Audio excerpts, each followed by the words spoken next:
ભારતીય રેલવેએ વધુ એક ઐતિહાસિક સિદ્ધિ હાંસલ કરી છે. દેશના બ્રોડગેજ રેલવે નેટવર્કનું 99.6% વિદ્યુતીકરણ પૂર્ણ કરવામાં આવ્યું છે, જેના કારણે ભારત હવે વિશ્વના અગ્રણી દેશોમાં સ્થાન પામી રહ્યું છે.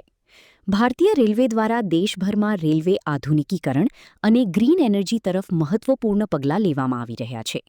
આ જ દિશામાં ભારતીય રેલવેએ તેના બ્રોડગેજ નેટવર્કનું 99.6% વિદ્યુતીકરણ પૂર્ણ કરીને મહત્વપૂર્ણ સીમાચિહ્ન હાંસલ કર્યું છે.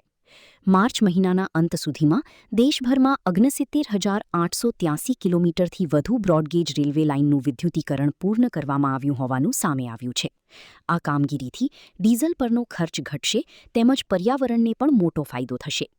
આ સિદ્ધિ સાથે ભારતે યુરોપિયન યુનિયન, યુનાઇટેડ કિંગડમ અને યુનાઇટેડ સ્ટેટ્સ જેવા ઘણા વિકસિત દેશોને પણ પાછળ છોડી દીધા છે. રેલવે મંત્રાલયના જણાવ્યા અનુસાર વિદ્યુતીકરણથી ટ્રેનોની ગતિ, કાર્યક્ષમતા અને સમયબદ્ધતા વધુ મજબૂત બનશે.